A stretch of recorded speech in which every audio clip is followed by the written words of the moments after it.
बिस्मिल्लाहिर्रहमानिर्रहीम। अस्सलामु अलैकुम वरहमतुल्लाहि वबरकातुह। ब्रेकिंग न्यूज़ के साथ मैं हूँ ज़ियाउर रहमान।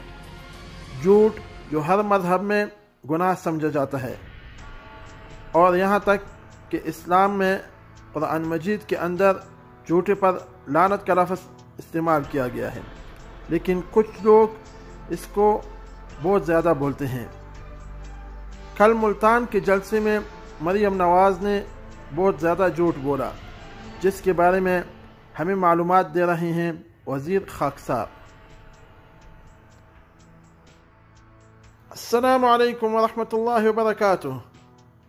जनाब वज़ीर खाकसार साहिब, आपके पास कल मुल्तान जलसे के बारे में क्या मालूमात हैं? वालेकुम सलाम वरहमतुल्लाहि वबरकातुह। जी जनाब ज़ियाउर रहमान साहिब, कल रात मरियम नवाज़ मुल्तान के जलसे में ये तकरीर कर रही थी और इसने ये झूठ बोला। नंबर 1, मोहतरमा कहती है कि यूसुफ रज़ा गिलानी को मुद्दत पूरी नहीं करने दी थी, लेकिन ये नहीं बताया कि नाहल कराने काला कोट पहनकर अदालत कौन गया था। नंबर 2, मुशर्रफ को क्यों बाहर भेजा?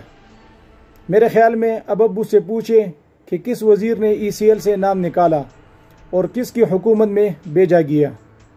बहुत मेहरबानी।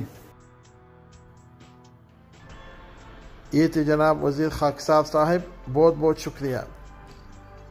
सच बोलते हैं, मरियम नवाज़ ने मुल्तान जलसे में झूठ की इंतहा कर दी।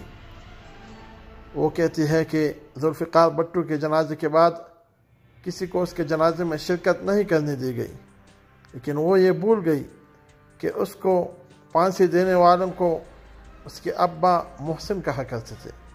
अल्लाह ताला हम सब को झूठ से बचने की तौफीक दे। मिलते हैं अगली खबर के बाद। अल्लाह हाफिज़, अपना ख्याल रखें।